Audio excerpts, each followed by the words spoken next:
Je vais vous parler maintenant des différentes spiritualités chrétiennes écologiques. J'en parle brièvement. C'est juste une introduction. Euh, J'en présente quatre. Si vous en connaissez d'autres, partagez-le dans les commentaires, ce serait intéressant. Il y a la spiritualité bénédictine, donc les moines bénédictins, la spiritualité celtique, la spiritualité franciscaine et la spiritualité chrétienne autochtone.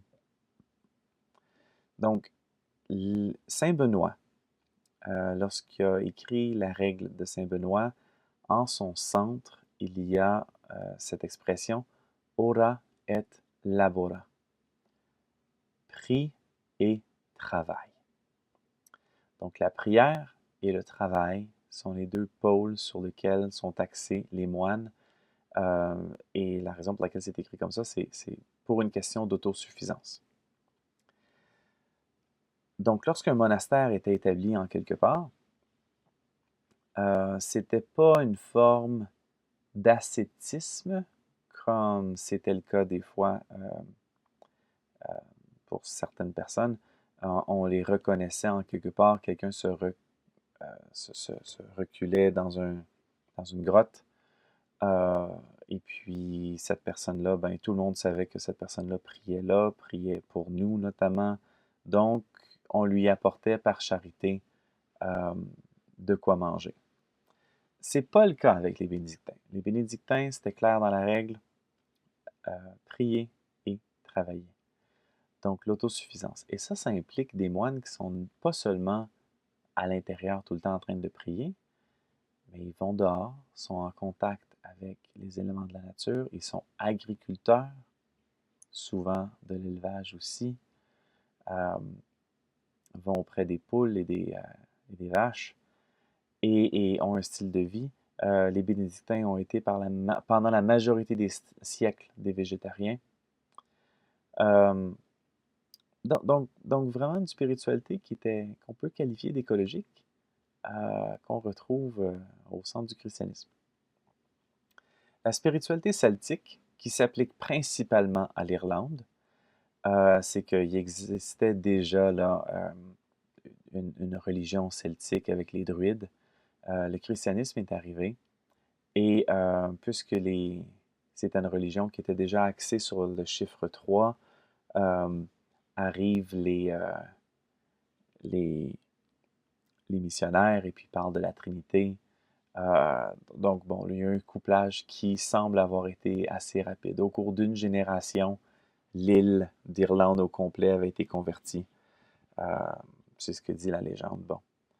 Euh, mais il reste que la spiritualité celtique euh, était très axée sur la nature. Et on le voit dans quelques prières de Saint Patrick et d'autres saints en Irlande, qu'il y a cette relation avec l'environnement qui est très forte. Euh, les prières de Saint Patrick et autres ont rapport avec des prières dans certaines directions, euh, vers le haut, vers le bas, à droite, à gauche, devant, derrière.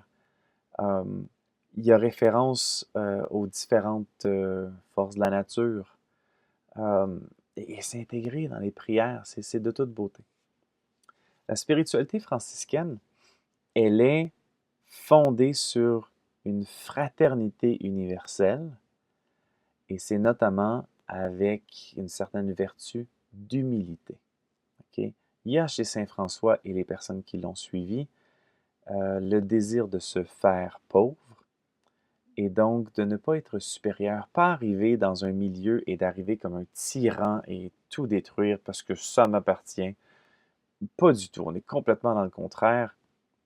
C'est d'une grande, grande humilité et cette humilité-là permet d'aller à la rencontre des créatures, des pauvres, des malades, parce qu'on ne se sent pas au-dessus d'eux autres. On est à la base.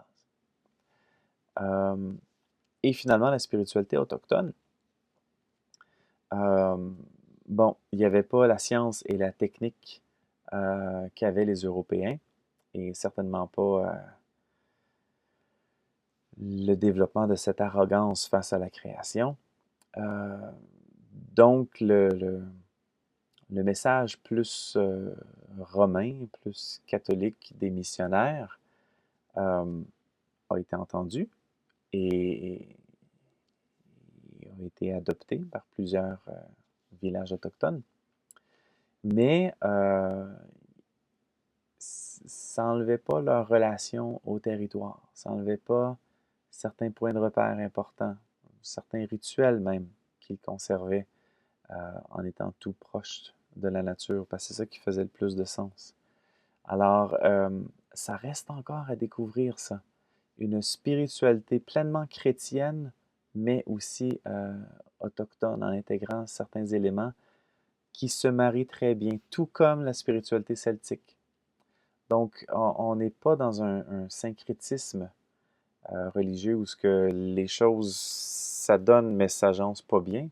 On est vraiment dans un mode où euh, on retrouve certains accents du christianisme qui ont peut-être pas assez été développés en Europe ou ailleurs dans le christianisme. Là, on retrouve une spiritualité un peu plus riche en intégrant des éléments de la création.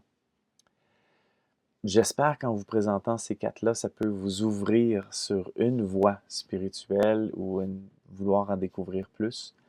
Euh, et je vous souhaite plein d'inspiration pour prendre soin de la création, tout comme ces quatre traditions spirituelles ont réussi à le faire.